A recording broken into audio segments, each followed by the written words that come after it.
The cause of death was listed as drowning due to water inhalation in a freshwater lake. The medical examiner disagreed, pointing to elevated chloride levels in the deceased's body fluids that were inconsistent with exposure to freshwater alone.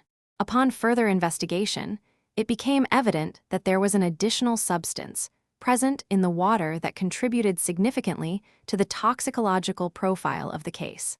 Analysis revealed the presence of antifreeze, a common source of ethylene glycol, which can elevate chloride levels through secondary contamination from road salt or other industrial pollutants. This discovery necessitated a reassessment of both the environmental context and the forensic evidence collected at the scene. The findings at autopsy contradicted the circumstances as reported. That contradiction was not resolved until comprehensive toxicology reports were cross-referenced with water samples taken from the vicinity where the incident occurred, leading to a revised conclusion regarding the cause and manner of death. Chapter: Case Background. The case under review involves an incident of drowning that occurred on June 15th in a residential swimming pool located in suburban Chicago, Illinois. At approximately 9:30 p.m., the deceased was discovered by their spouse, who reported the emergency to local authorities upon noticing unusual agitation and erratic behavior preceding unresponsiveness from the water's edge. Initial observations indicated potential intoxication or accidental ingestion of substances given the time of day, and the individual's disoriented state prior to entering the pool area. Emergency responders were dispatched immediately after receiving a call regarding a possible drowning incident at the residential address. Upon arrival, they found the deceased floating face down in approximately 3 feet of water, with no visible signs of trauma or external injuries. The spouse reported that the deceased had been seen consuming alcoholic beverages earlier in the evening, but denied any knowledge of illicit substance use. Given these circumstances, toxicological analysis was deemed necessary to determine whether environmental toxins or substances ingested might have contributed to the incident. Chapter: Initial findings upon arrival at the scene. First responders noted a male adult in his early 30s floating face down on the surface of a shallow lake. The body was partially submerged in approximately 2 meters of water, with no immediate signs of trauma or external injuries visible to the naked eye. Emergency medical services conducted initial assessment but found no vital signs and declared the deceased dead at the scene. The location was accessible via a public beach area, which had been cordoned off by law enforcement upon notification. Scene conditions indicated calm waters, with little to no wave action present at the time of discovery. The body position suggested an involuntary entry into the water, possibly due to sudden incapacitation rather than suicidal intent or accidental entry. Preliminary evaluation by the medical examiner noted no external wounds indicative of struggle or assault prior to death. Initial manner of death was classified as undetermined pending further investigation and toxicology results. Upon retrieval from the water, a routine autopsy revealed elevated chloride levels in the deceased's blood samples, prompting a more detailed examination into potential environmental or substance-related causes for this finding. Chapter: Forensic investigation at the scene. Investigators collected water samples from the body of water where the deceased was found, noting its turbidity and temperature. Samples were also taken from the deceased's mouth and lungs to assess for the presence of chlorinated compounds consistent with pool or treated water sources. Notable physical evidence included a set of prescription glasses and personal effects within arm's reach of the body, suggesting an accidental entry into the water without immediate rescue attempts.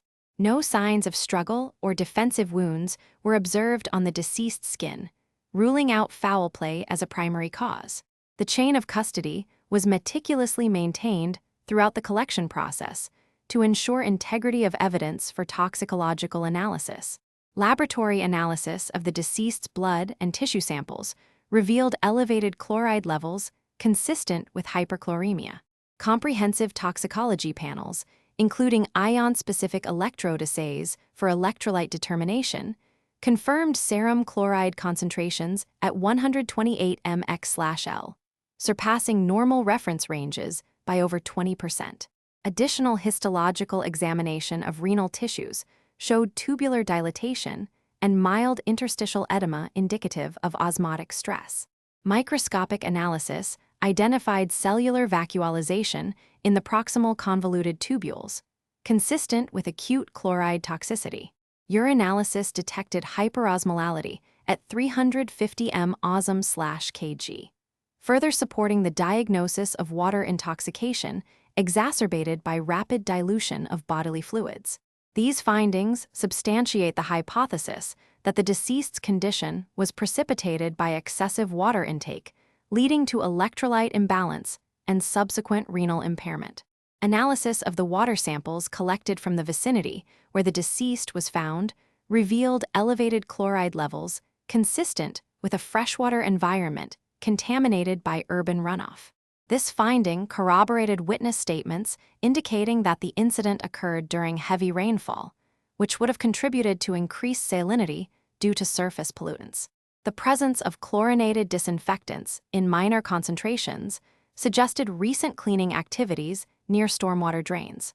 Using aquatic insect life cycle stages and water temperature analysis, we estimated a post-mortem interval of approximately 24 hours before the discovery.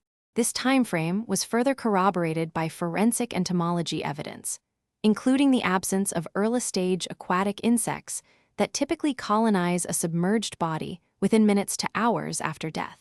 The timeline established through toxicological and environmental assessments confirmed the deceased had likely entered the water during peak rainfall conditions, aligning with witness accounts, but contradicting initial assumptions of deliberate suicide or accidental entry under normal weather conditions.